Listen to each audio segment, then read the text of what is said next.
Ekari moja ilikuwa natoa gunia 3 tu, lakini kwa sasa ekari moja kuanzia gunia 15 mpaka 18.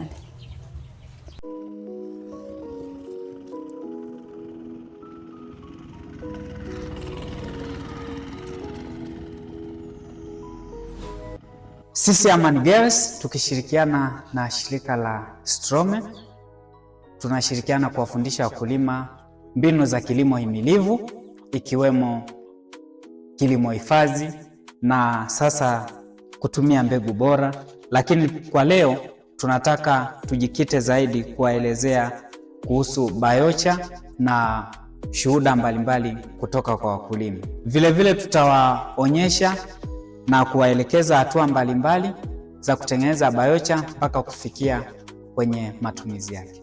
Jina langu naitwa Flora Richard, ni mkulima na mwezeshaji ngazi ya jamii kutoka kijiji cha Kalonsangi, Kinampanda, wilaya ya Iramba, mkoa wa Singida.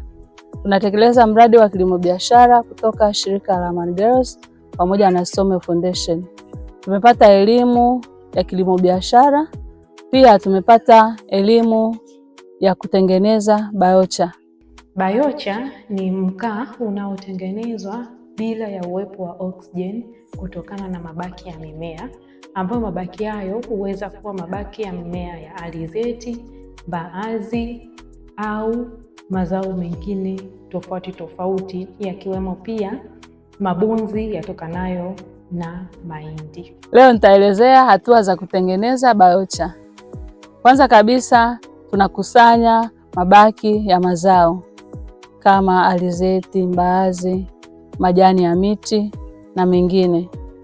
Tachimba shimo letu. Kwa kawaida shimo la biochar ambalo tunawafundisha wakulima kutengeneza linakuwa shape ya fani ili kuweza kuruhusu hata mwanzoni pale wanapokuwa wanawasha moto na kuwa rahisi kuingia na kuanzisha moto, lakini pia ile shape ile inasaidia kupunguza hewa chafu kutoka nje, lakini kuna kama na ndani tunakatengeneza ndani ya shimo ili kuruhusu carbon dioxide kushuka chini na kuungua tena.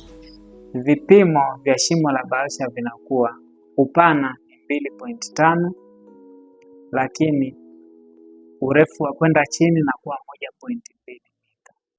Tukishamaliza kuandaa shimo letu, tutaanza kwa kuweka majani kidogo kwenye shimo letu lile la ndani, afu tutawasha moto. Tunaanza kuweka mabaki yetu ya mazao kidogo kidogo.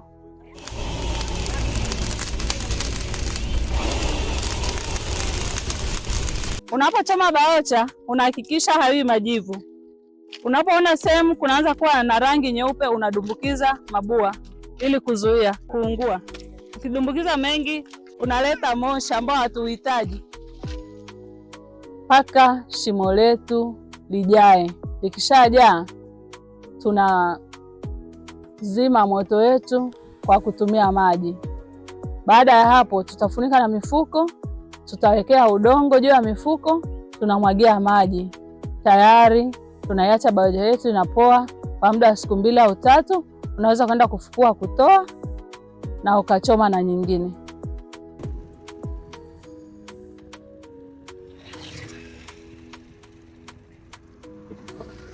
Tunatengeneza biochar kwa sababu mkoa wetu wa Singida tunapata mvua kidogo. Kwa hiyo hii biochar inatusaidia kutunza unyevu. Hata mvua ikisimama, mazao yatakuwa yanaendelea tu vizuri. Hii hapa ni biochar ambayo iko tayari kwa ajili ya kutumika shambani. Mimi ni mkulima ambaye nimewahi kutumia biochar. Kiukweli biochar ina faida. Mazao yaliyotumia biochar yana uzito mkubwa kuliko mazao ambayo hayajatumia biochar. Ekari moja ilikuwa natoa gunia 3 tu, lakini kwa sasa ekari moja kuanzia gunia 15 mpaka 18. Pia kwenye ile ndoo ya kilo 20 ukiweka mahindi yaliyotumia biochar lazima utapata zidio la kilo pale. Unaweza ukapata kilo 21 au 22, tofauti na mazao ambayo hayajatumia biochar. Hili ni shamba la mmoja wa wakulima tuliowafundisha mbinu za kilimo himilivu. Tulimfundisha kutumia maboeripa kama hivyo ametumia magoeripa, akatumia na biocha. Biocha kazi zake za msingi imemsaidia kutunza unyevu, kutunza virutubisho, lakini kupunguza uchachu kwenye ardhi ili mimea iweze kustawi.